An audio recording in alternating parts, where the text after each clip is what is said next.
Greetings, brothers and sisters. This is your brother William Muhammad, and I'm your host of I Have a Testimony.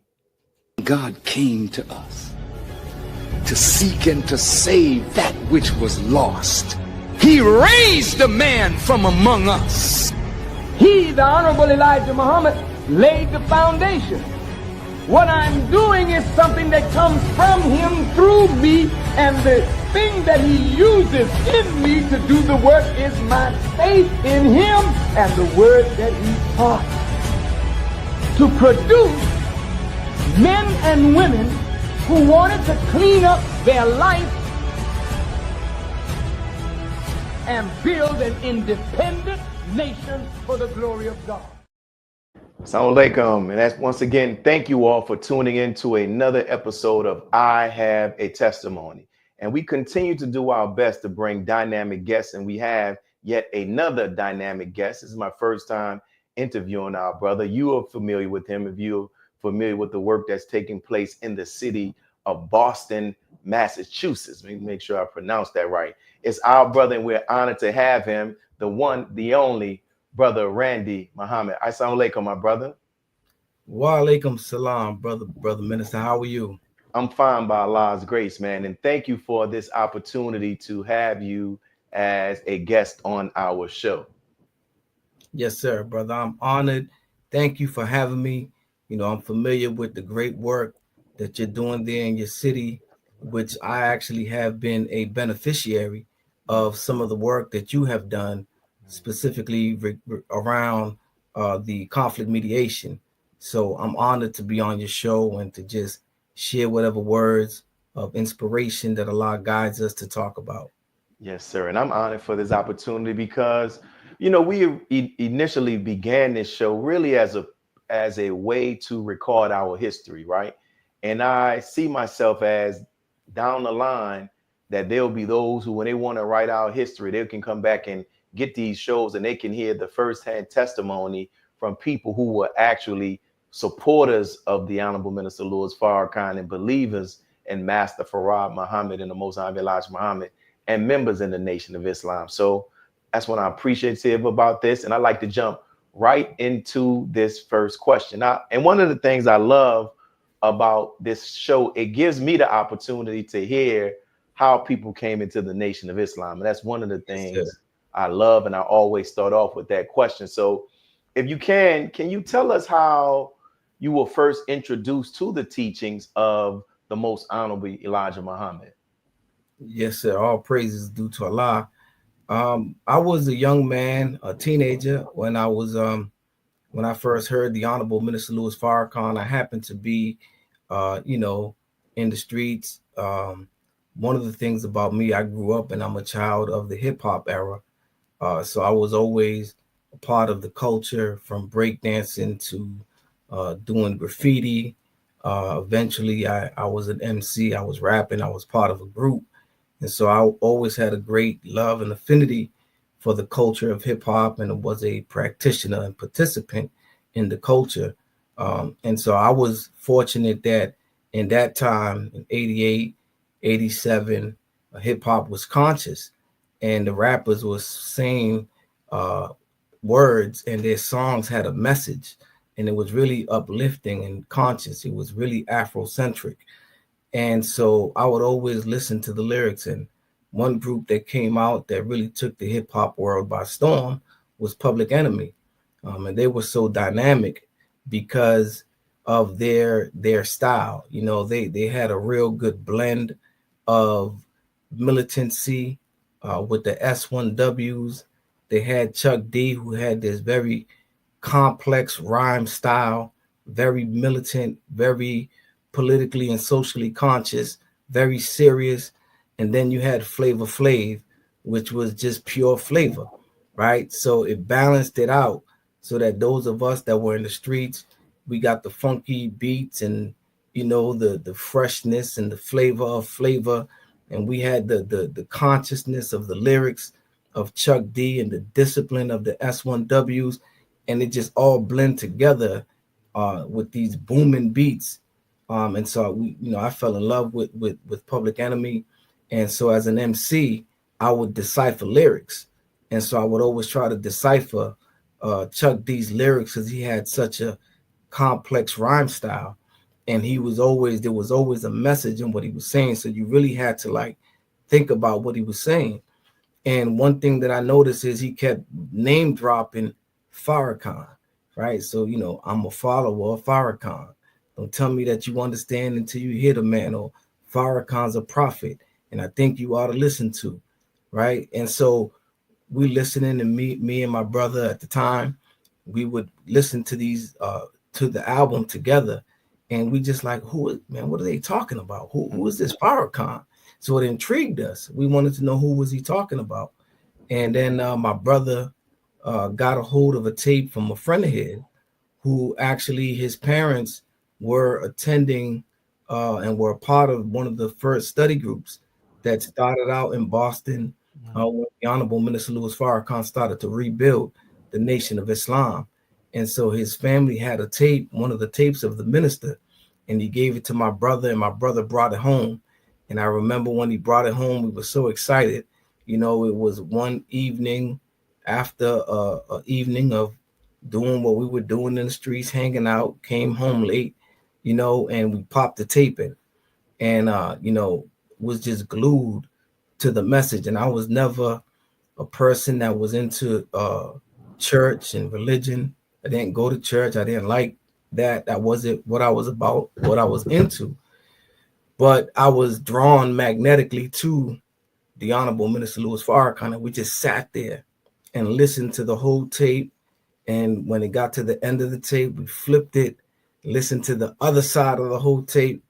And then when that finished, we were disappointed because, the minister's lectures usually at least 2 or 3 hours. And so one tape is not enough. And so we only had half the lecture. And I remember like wanting more. And so that started my journey, into the Nation of Islam, and my love affair with, the Honorable Minister Louis Farrakhan and his work and his words. And so I began to look for him. And lo and behold, I found out that they had a cable station in Boston where they were playing the videos of the Honorable Minister Louis Farrakhan. And I started to watch his videos. I found out that he was on a radio station. I started to listen every week. And one day, as I was listening to the radio program, I heard that the Honorable Minister Louis Farrakhan was in the city and that he was going to be speaking at the mosque. And so, I had to be there. And so I made my way to the mosque. At the time, I was involved in one of the local gangs in the city of Boston. And so, we normally wouldn't travel throughout the different neighborhoods, unaccompanied or without, being strapped or, prepared. And so me leaving from where I was and going to where the mosque is located in Grove Hall, which at the time was in the center of, there was at least 3-4 of the major gangs was on the periphery of the mosque, and I'm coming from the outside, but so I got one of my friends and I said, man, listen, man, the minister's he's at the mosque. I'm going. Now, he didn't want to go. He wasn't into the teachers. He didn't know nothing about it. But on the strength that I was going, he went with me. And so we went to the mosque and were blessed to see the Honorable Minister Louis Farrakhan. Now, a beautiful story about that, Brother Minister Willie, is that the reason why Minister Farrakhan came to Boston that particular day was because his mother had passed away. And, his mother lived in Boston. As we know, the Honorable Minister Louis Farrakhan grew up in Boston. Boston is his home city. I didn't know that at the time. And so when his mother transitioned, he came to do the janazah. I didn't know nothing about that.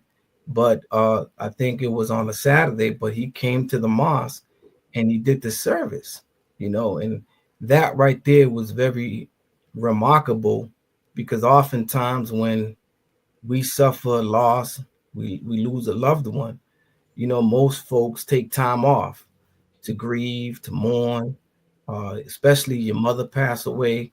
Some folks will take time off and they're devastated, But the Honorable Minister Louis Farrakhan was on his post. And it was because he was on his post. And even though he came to Boston to bury his mother, he took time to teach the word. And on that fateful Sunday, I came to the mosque, I heard the word, and I accepted.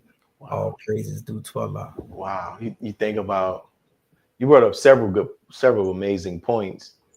You know, think about that. You had to go into quote unquote enemy territory to get to a place to give you life, right? Yes, And sir. you were so bent on hearing it that didn't bother you. I mean, of course it bothered you, but it didn't stop you. It didn't stop me. And then the other thing, while the minister was there for the burial of his mother, and just like I never knew that. And like the next day he does the lecture and he's giving life to one of many. And look at you now.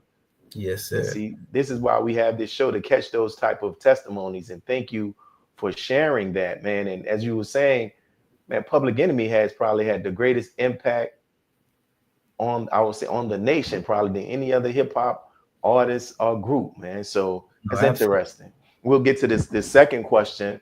You know, what would you say was one of the most difficult challenges you faced on your path into the Nation of Islam, and how did you overcome it?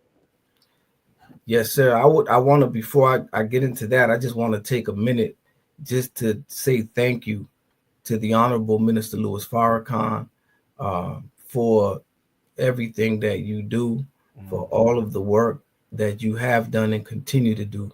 But personally and specifically, your work and sacrifice on that day when you came to Boston changed my life, you know. And so I just want to say thank you to the Honorable Minister Louis Farrakhan, and I want to say thank you to Chuck D and Public Enemy, because they were doing their thing, and yes, they impacted the world, and they really had. There's a lot of believers that have accepted Islam because of hearing their words. So I just want to just say thank you to Chuck D and Professor Griff and all of the brothers of the S1W and Flavor and Terminator X, everyone that was involved with that. It was clever, you know, and it's so important because when hip hop was conscious, it was turning us into conscious beings. You know, it was leading us in a path to seek knowledge of self. And the enemy has seen that, studied that, and has hijacked our culture. And the sad thing is today that the popular rappers are not the conscious rappers, are not the brothers or the sisters that are giving knowledge, wisdom, and understanding, that are uplifting our leaders and our history and our greatness. But the rappers that are lionized today by the mainstream media and record companies are those that are promoting a death style, a self-destructive, genocidal death style that's leading our youth to death and to mass incarceration. So again, salute to those that put a good message in the music, because you don't know how powerful that is and important in transforming the lives of our people. So for me, Brother Willie, when I came into the nation, one of the hardest things, challenges was, you know, you come into the nation, and I wasn't really planning to come into the nation. I wasn't really planning to join the Nation of Islam. Yeah, that was a picture of me and a few of my brothers when we were leading the Lynn study group as a young man, but we weren't planning. I wasn't planning on doing this. And so you're caught up in the spirit, and you're caught up in the love of the word, and you're caught up in the truth, and the truth and the beauty of the word gives you so much power. It gives you power because once you know better, you do better. It gives you power to put the weed down, give you power to put the alcohol down. It gives you power to not want to be in the streets and not want to be wrong. You know, it wakes up your moral compass, you know, that self-accusing spirit that accuses you when you do wrong. And so, you know, it was, I say, easy for me to leave However, once you come into the nation and you get into the new routine, there was a moment there where I missed, I would say boredom, if you will, because I couldn't go back on the block. I couldn't hang out with my homies, right? And that's what we did, but I couldn't get high with you no more. I can't be gang banging with you no more. You know what I'm saying? And so I couldn't do that. So I felt there was a void, and I really had to wrestle with that because, again, you wasn't conscious, but the old you has to die to make way for the new you. And there's a moment where that may be a little scary, intimidating, and some may decide to turn back. But the way that I overcame that was I doubled down on the mission, and when I would get bored, I would go out and sell more papers. I'll look for something to do. And all praises due to Allah. I was made a squad leader, then I was a lieutenant. And so I put all my energy that I would spend with my crew and hanging out with my squad and, studying, training in the military drill, training in physical fitness and soldiering. And so my every spare moment, I use that time to go into the mission and go into the streets. And eventually, I got married at 21 and, having a wife and building a family and just living the righteous life fills the void. And that feeling of emptiness when you leave the streets and you leave the world, and you can't do that. You got to fill that void with righteousness and righteous behavior and the brotherhood and the sisterhood, and it gets greater later. I'm glad that you shared that because sometimes we don't think about that, in regards to you are dealing with somebody that, in a sense, these street organizations are families. That's right. And somebody makes a decision to go into a different route, and there's that void there. But from what you share, for those who will watch this interview, they can learn what are some things that they can fill that void until it begins to be filled up and they can continue to move on. And you accepted Islam at the minister spoke, but then you were under the leadership of our brother, may Allah be pleased with him, our brother Don Muhammad, right? Absolutely. And we can get this picture. Let's see if we can get it.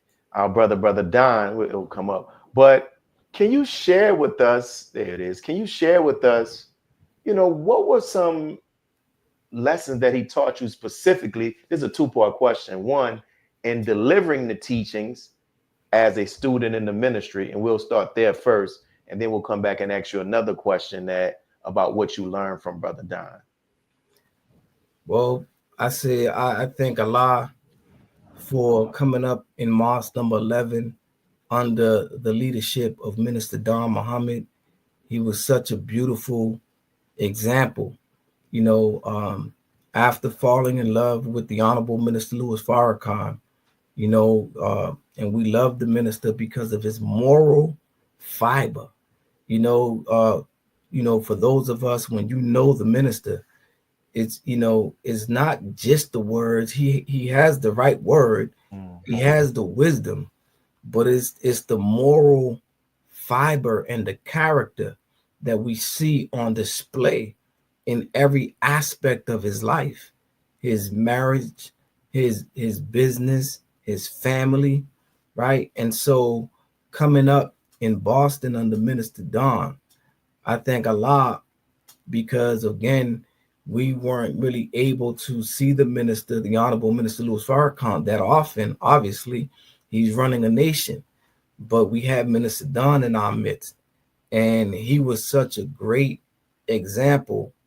And again, he exemplified that moral fiber, that quality, the moral characteristics of a man, right? That as a young man, I could look up to as someone that's a father figure, a responsible Black man who's taking care of business as a man should, and so, there's so many lessons that the minister that I learned from just being around the minister and observing the way that he moved and the way that he lived his life, so in the ministry, he taught me how to be fearless in defending the teachings of the Most Honorable Elijah Muhammad, and fearless in defending the Honorable Minister Louis Farrakhan. Minister Don, he spoke the word with such passion and such fire, and he came from a deep reservoir of knowledge, wisdom, and understanding, life experience. He was the truth. When I heard him speak, he was the truth in personified, and so those are the lessons that he taught me. Always be prepared. He was a man that showed and proved when he taught. He liked to use visual aid, and this was before the time of PowerPoints, but he would be on the blackboard breaking down the wisdom, showing and proving.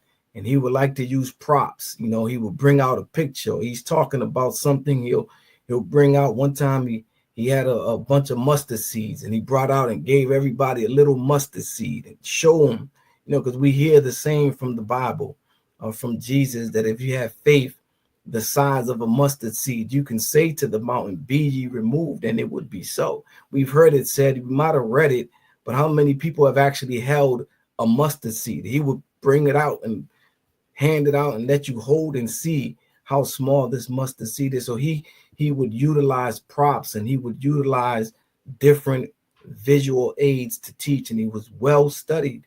And he would always tell me, that I needed to always be prepared, always be prepared, be ready to teach, and I'll get into a little bit more of that as I progress with the transition.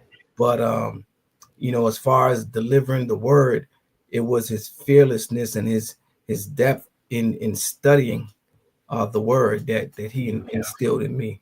Beautiful. And we'll go right into the next thing, because I had the opportunity to meet him once. It was in Detroit when we had, prior to having the savings in the Ford Field. But I noticed he was a very practical person. You know what I'm saying? He was very practical. And so, and we saw after his passing, the city actually, I don't know if that was a city hall or whatever, they actually lit it up in his honor, right? So what did he teach you as it relates to mosque leadership and even being effective outreach in the community? So what he taught me as far as mosque leadership was the concept of teamwork. As great as a minister as he was, as knowledgeable as he was, as accomplished as he was, and having a personal and direct relationship and friendship with the Honorable Minister Louis Farrakhan that went back to when Minister Farrakhan was the minister in Boston, and Minister Don came in under Minister Farrakhan's teaching and then became a lieutenant, a drill instructor, and a captain. He came up through the ranks under Minister Farrakhan. So they had a personal relationship that goes way back. And so that, as now he's the minister of the mosque, and he is directly in communication with the Honorable Minister Louis Farrakhan, who's his personal friend. He's an established businessman. He's very knowledgeable, but he was never full of himself, and so for him, it was about the team. It was about team. He loved sports, and he would use basketball analogies and football analogies. He loved football, and the main thing about it was that this is a team sport, right? This is a team effort. And so, with regards to the leadership of the mosque, I've seen him really organize the mosque and keep his team together, starting with the laborers. He always, had his laborers. They would meet constantly, and he would include them in the decision-making process. He never just, moved unilaterally. He always sought counsel and feedback from his laborers. And, he would always have these staff meetings, these monthly staff meetings. And I would get a chance to come and witness the staff meeting. And, he would set out the goals and what are we trying to accomplish, and then he want to hear and get feedback from everybody. Well, what do you think? What do you think? How do we get this done? And it was really about utilizing everybody, right? And pulling on the talents. He was a talent scout. He knew how to pull out the talent and find what your talent is and then utilize that for the mission. And then we would have the believers meeting where he would include everyone. So it was a structured, but it was really organized, and it was about getting us to move as a team. And so when it came to the city and how, he dealt with leadership within the city, he would say, we're like the mortar. He would look and point to the brick wall. And he would say, you see that wall is a solid wall. He said, but those are all individual bricks. But it's the mortar between the bricks that keeps the wall solid and together. He said, you have to be the mortar. And so our people, one of the things about us is we're not united. And we generally, a lot of us don't really get along. So you have all these different organizations that are doing different things, and everybody's working in silos. But Minister Don was the type of leader that would be able to work with everyone and be able to bring them all together to make a solid wall. And so, he was constantly, working in the community, helping whoever he can help, offering guidance to whoever he can help. And so that's what he taught me, was that you have to be engaged and in the service of our people and always work toward unifying them. Beautiful. And then we talked about how, in his transition. So in 2018, you were appointed to the student minister of Mosque number 11 there in Boston. So if you can, what was that transition like? Did Brother Don express to you that he had a desire for you to serve in his place, or was that decision solely made by the Honorable Minister Louis Farrakhan? No, so the transition was really a long one. It was long coming. I grew up in the Nation of Islam. I was 17 when my letter got accepted. And so 16, when I came to the mosque, I practically grew up in the mosque, and I came up through the ranks. So I've been there for now, about 35. I think I stopped counting, but over 35 years that I've been there. And I've always really in that time, I've always been active. I had never had any time where I was out of the mosque, where I left the mosque, where I was put out. So I was active. And in truth, I served in some post for the majority of that time, if not all. Really, from when I came in, I became a squad leader at 17, a lieutenant at 18, and I joined the ministry class at 21.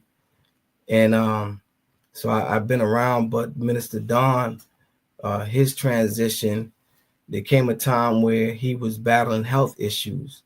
And so he developed colon cancer. And so that's what started my journey, really, in stepping up. He had already appointed me several years prior. I was serving as his assistant minister. And so I would help him out wherever he needed help at. But when he got sick, I had to step up a little bit more in as far as carrying the word on Sundays. He had a colon cancer. Then he developed prostate cancer. And he was dealing with that for a while as he was going through treatment. He was able to overcome it, both of those, by the grace of Allah. And then, but right after he beat the prostate cancer, his wife got sick. Sister Captain Shirley, may Allah be pleased with her, a great warrior and soldier in her own right, in the Nation of Islam and in the city of Boston. But she got sick, and she developed dementia. And so all those health challenges took a toll on the minister, and I think the hardest one was his wife, which was, the love of his life, the wind beneath his wings. So when Shirley got sick, he was really with her, taking care of her as she was taking care of him when he got sick. But all during this time, is where I came closer to Minister Don, as far as to help him in the work. Prior to this, I was in Providence. We had a study group in Providence that Minister Don always wanted us to get Providence up and to establish Providence as a mosque, but when the minister got sick, Minister Don got sick, I came back to Boston to really help him in the day-to-day and carrying the word on Sundays and whatever he needed. So as time progressed and the minister ended up developing dementia himself, and the transition was made, the Honorable Minister Louis Farrakhan came to Boston to, look at it and meet with his brother and friend, Minister Don, and see, his condition and see, would he be able to continue, or did a change have to be made? And they decided to make a change. And so he asked Minister Don, who would he choose to carry on his work? And Minister Don said that his first choice would be Brother Randy. So it was Minister Don who chose me to step up and carry carry on in his work. And Honorable Minister Louis Farrakhan, he asked Minister Don, well, if there's a first choice, is there a second choice? And so Minister Don gave him his second choice, which was Brother Rodney. And so the minister, a wise man, the Honorable Minister Louis Farrakhan, he knows you have to be tried, severely before you put in a position. And, that's the history with him. When Malcolm wanted to send him to Boston to become the minister, and the messenger said, well, try him as a captain first, and see how he behaves under authority before we put him over authority. So even though, the transitioning was happening and I was taking on more and more responsibility, but when the decision was made, we were put under a trial to see. And so that started a journey of observation. I was not appointed the minister of the Mosque No, was Brother Rodney. We were both to serve in the position until a decision could be made. And eventually, the Honorable Minister Louis Farrakhan allowed and gave that duty and responsibility to our Eastern Regional Minister at the time, Brother Minister Hafiz, to work with us and to ultimately make the decision. And so Minister Don did choose me to be the one that would take his place. But after the trial, it was Brother Student Minister Hafiz that seconded that and chose me to be the minister. And the Honorable Minister Louis Farrakhan approved of the decision. Praise be to Allah. And while we're talking about the minister, you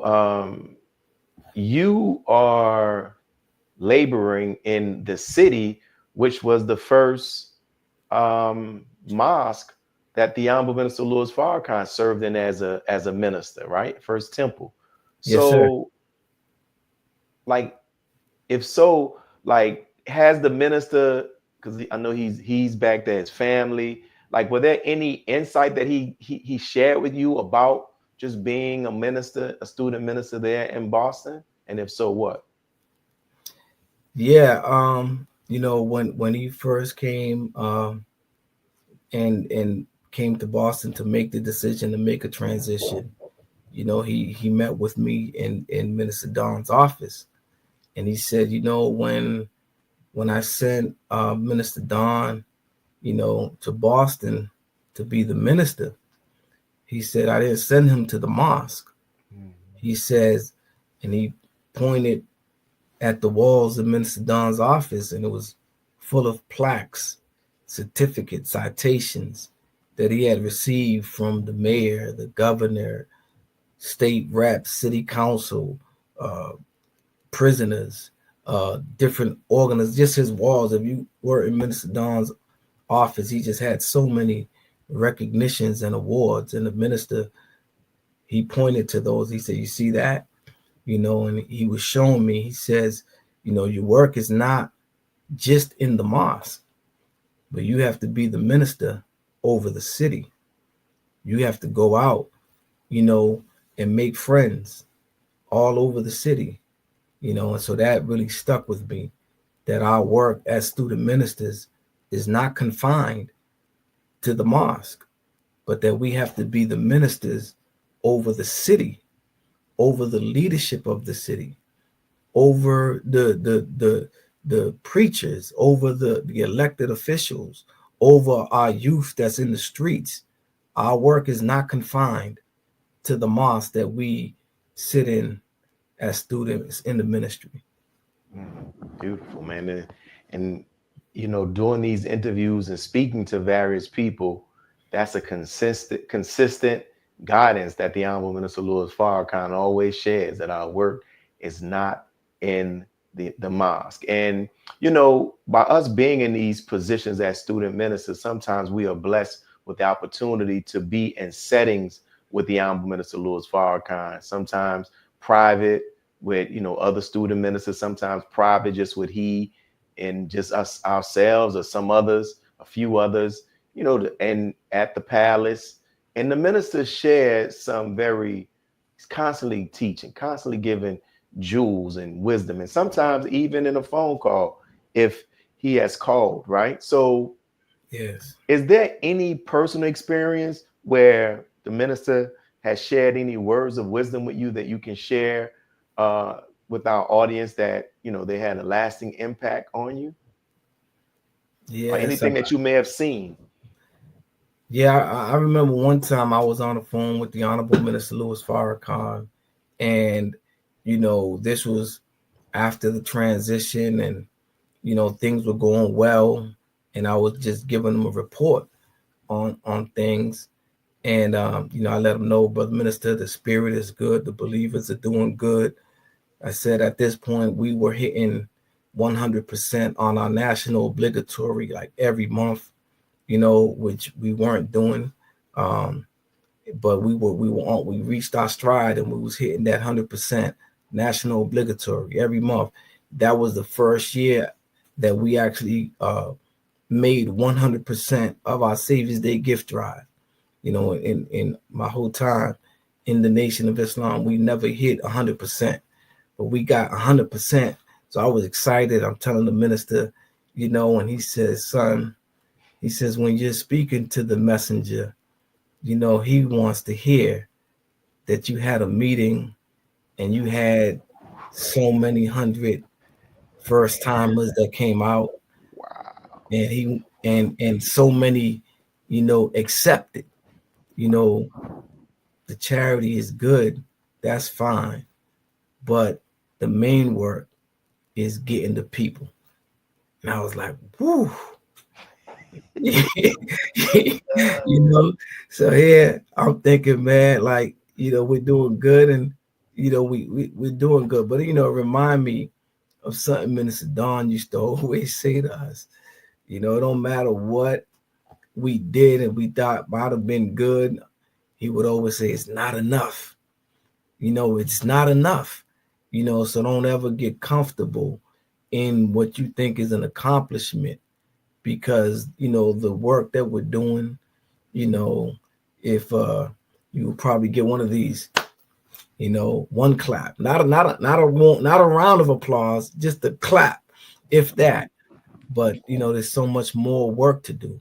But that really stood out to me, because it's really not about how much Savior's Day we can raise and how much charity we can raise. It's really how much people can we raise, because that's what our assignment is to raise the dead.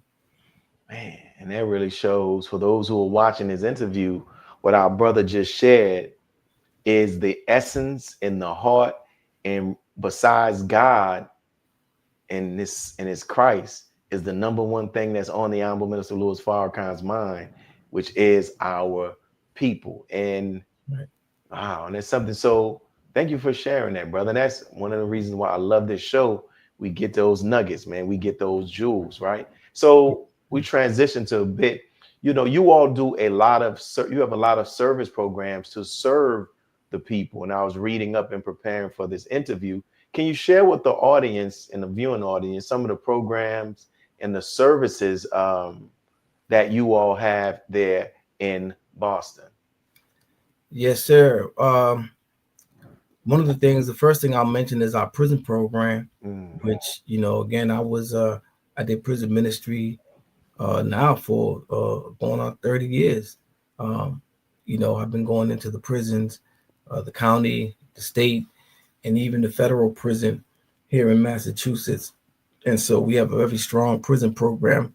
Allah blessed us to be able to establish a chaplaincy, which is a position, a state paid position for a chaplain, a full-time chaplain that goes into the prisons and minister to the incarcerated, which is so important. It's so important, the prison ministry, because we know in our teachings that Yaqub, when he was making devil, that as he was teaching his brand of Islam, he was put into prison, and many of his followers was sent to prison for teaching what he was teaching. But it was out of the prison where Yaqub and his followers were making so many converts that they converted the prisons. All of the prisons were full of Yaqub's followers, and it made the king to take note.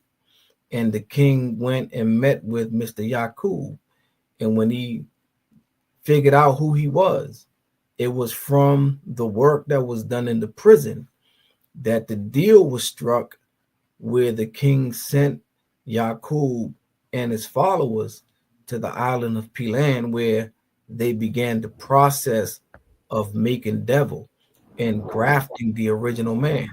So the origin of the devil and his civilization, the springboard was the prison. And so I say that we are doing the work of Yaqub in reverse. We are not making devil, but we're resurrecting the black God. And so the prison plays a pivotal role, because the enemy is filling the jails with black men. And so the way that we can beat that is if we can go into the prison and turn all the brothers that are in the prison into Muslim followers of the Honorable Elijah Muhammad and members of the Nation of Islam, then maybe the enemy would think twice about sending them there, and then maybe he'll come down and make a deal with us. But that's my thinking. The prison work is very important, and it's helped us so much. So that's one of the things. We do reentry. We offer reentry support services. So when the brothers come home, we'll help them to find employment with mentorship, with housing, and whatever they need. We connect them to services. So we have a strong reentry program. We have an outreach and engagement team that goes out into the community and works with our people that are struggling with substance use disorders, addiction, who are dealing with homelessness and mental health issues. So we are out in the streets engaging them and trying to see how we can help. If they want to get into detox, we can connect them with a detox. We can get them into a detox. If they need, housing, We can help them with housing in the wintertime. If they need to get out of the cold, we have access to warming places where we can take them out of the cold. They're trained with Narcan, so where our people might have overdosed, they've actually saving lives. There's many people that they've actually brought back to life who have overdosed, because we're out there engaging them, have been able to in real time bring them back to life and get them to the hospital. So that's our outreach and engagement team. We also opened up last July. We had a grand opening of our recovery support center. Is a recovery cafe. It's a place where folks can go who are seeking recovery, and it's a safe space where they can go and receive help. They could attend meetings, and they can participate in activities that for those that are in recovery, where it's a clean environment and non-judgmental. We offer them one meal a day. They can come in there, get coffee and tea throughout the day. They have access to computers, and again, we're able to connect them with other services that they may need. We have a recovery coach who's available to them to mentor them and guide them in that process. And then we have 10,000 Fearless Peacemakers, which, the Honorable Minister Louis Farrakhan had called for 10,000 Fearless Peacemakers at the 20th anniversary of the Million Man March. And so we hear and we obey. And so since then, we have been organizing our men and training. There was an incident that actually took place in May of 2019, where there was a grandmother, 74 years old, retired, was on her porch on a beautiful spring day, almost nice, beautiful weather. And there was a shootout happening. She got murdered sitting on her porch with her grandchildren. And that incident, just hit a little different. When a grandmother can't sit on her porch with her babies without being gunned down, it just hit different. And so though we had started, the 10,000 Fearless Peacemakers after 10-10-15, and we had our initial start, but with our people, sometimes we lack that stick-to-itiveness, right? And so leading up to the 20th anniversary of the Million Man March, we know that came on the heels of Sandra Bland and Freddie Gray and Tamir Rice and all those killings. So the energy was high, justice or else. 10,000 Fearless, our people was fired up, that was ready to go. And we got the 10,000 Fearless. We started training, but it kind of fizzled out, in truth. But that incident in 2019 where that grandmother was murdered, really made me to make the call and reinitiate the call to the Black men in the community. And the brothers came out and they stood up. One thing Minister Don used to say to us whenever there was a killing of a brother or sister in the street, he would come to the FOI. He would say, "I'm charging you with murder." As a young man, when he first said that, I'm like, I didn't do that. Like, why are you charging us with murder? But he said, man, because if you worked harder, we could have got to that brother, that pulled the trigger before they pulled the trigger, because it's our job, to teach those who establish civilization, right? So we have a duty. And so he would always tell us that when we see what's going on with our people in the street, that we have to be held accountable for that. And so we called the men, and the men responded.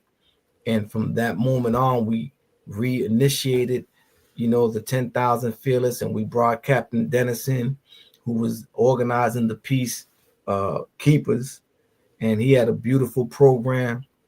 So we incorporated aspects of his training. We incorporated aspects of your training, Brother Willie, through Brother Captain Dennis, introduced us to the conflict mediation. And so we have been able to set up conflict mediation. We develop a Stop the Beef hotline number. And so that's one of the things that we provide for our community, is organizing our men to go into the communities, to the different neighborhoods, to be present for peace and to offer conflict mediation. Beautiful, beautiful. And as we get nearing this close, I want to put in a few more questions. But thank you for sharing that, because, and that's in addition to the Sunday meeting, the Wednesday, the Wednesdays, the Fridays, the Mondays, the Saturdays. So great work that you all are doing there. So one of the, Brother Randy, one of the traditions that I've started with this year with the podcast is having the previous guests to leave a question for our current guests. And the previous guest before you, we had Brother Mustaqim Muhammad. He's a student minister in Compton, California. And we had he and his wife. And it was really about her testimony, but he came in because they had such a dynamic testimony that her name is Sister Amana. And we asked to leave a question. And this is the question that she left, and we would like you to respond to. She asked, what words of inspiration or advice would you offer to a new convert or someone interested in learning more about the teachings? Yes, sir. The Nation of Islam is the best thing that ever happened to us as Black people. You know, we were blessed to receive supreme wisdom with the intent of sitting us on top of civilization. We who were the tail, we who were the bottom rail, we who were the last, the least, but the God is now present to make us the top rail, to make us the head, to make us first. And so he gave us a wisdom that if we would study the wisdom and then apply the wisdom, then this wisdom would propel us to the position that God intended us to be. So to a new convert, I would say is study the word, study, master what we have been given, because what we have been given has been given to us. This is not something that, you know, you can find in a college curriculum. This is not something that you can go anywhere else, but this is exclusively something that God gave to us. And when we learn what God gave us and master what God gave us, he gave us something that when we go back among our people, it automatically propels us to a leadership position, because his wisdom that's on time, his wisdom that's superior to any other knowledge that's out there. So I would say study, study, study, study, and approve yourself, right, for positions that await for you. Big fields are awaiting the wide awoke Black man and woman to work out in. Beautiful. And the same question that we asked to Sister Amina, I will ask to you. We would like you to leave a question that we can ask our next guest, you know, and there's more, it's going to be somebody that's in the Nation of Islam. So, you know, what a question that comes to mind? Well, I guess the question I would ask is, how can we improve our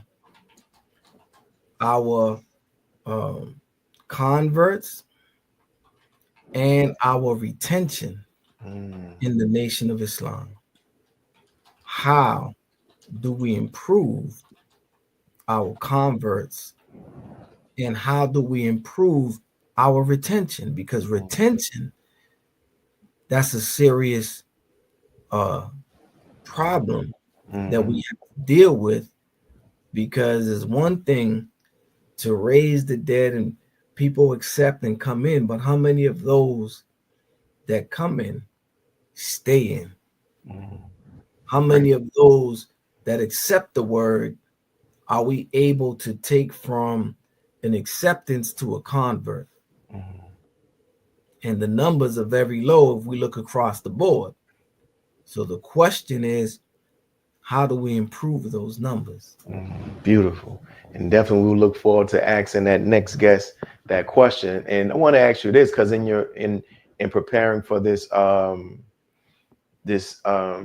interview, I came across that when the wording that they use in the interview is like Afro-Latino identity, right? Yes, sir. So you know, and you talked about in one of your, I think, I don't know if it was the article that was on your website, and you kind of alluded to, you know, most people wouldn't think somebody would be like that. No, that ain't that. That's just for people that are just solely African American or solely black, right? So, and I saw some pictures with you and your family. How did your family, um, how did your family and your community respond? When I say community, I'm going to also mention your street organization, right? How did they Yes. respond to your decision to join the nation, especially considering, you know, that your Afro-Latino identity? Yes, sir. Well, I'll start with my family. Um, my immediate family uh were, I would say, overall supportive. Mm, They didn't really know what it was, but coming from how I was living, it couldn't be that bad, right? A change. I do remember one of my aunts, which was very close to me, and we were very close because um, she had a son. My cousin was we're a month apart, and we grew up together. We kind of did everything together. We shared not only is his mother my mother's sister, but my father is his father's brother. So we grew up very close. So I spent a lot of time at his house, and he spent a lot of time at my house. And she spent a lot of time with me, but she was practicing, I think, Pentecostal at the time, and she didn't like the idea of me being a Muslim because it was not Christianity. And so she would always get on me, when I would go, you still doing that? Why are you doing that? That's not good. That's not the truth, and try to get into theological debates, if you will. Um, she was definitely against it. However, as time went on, and she was able to see the trajectory of my life, and then she seen my, as opposed to where my cousin, we was both here, but one went this way and one went that way, and as she seen that, she came around, and then she started saying, well, man, can you take your cousin with you? you know he needs what you're getting.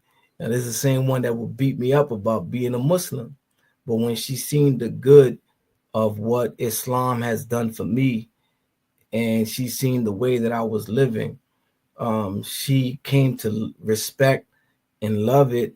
And before she transitioned, may Allah be pleased with her, she actually wanted to come to the mosque with me, and so, they usually initially they're a little concerned because they may not know about Islam, but I would say this: there was some, not in my immediate family, and maybe more friends than relatives, that were, uh, saying, well, why are you joining that? That's not, for us. We Puerto Rican, man. We better than that. Someone said that. And I said, better? What do you mean?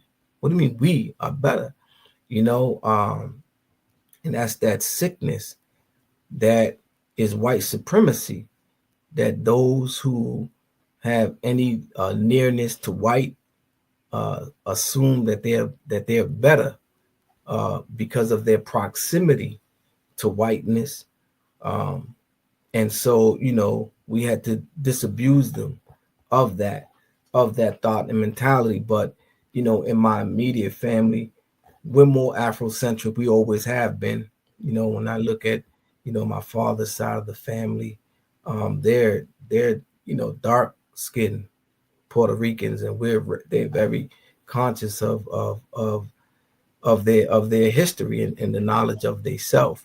So it wasn't that much of a difference, with members of the crew. They had to respect it because of who I was, right? I was one of the founding members of of our organization. You know, I was one of the leaders of that organization.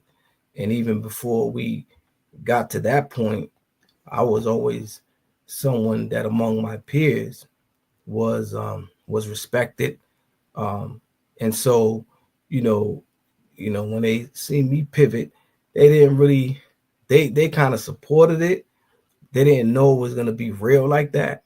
you know, it started getting more real when I no longer wanted to get high. I no longer wanted to, hang out, and I no longer wanted to engage in the things that we were doing. Then they were concerned from the point of losing a friend, but they kind of understood.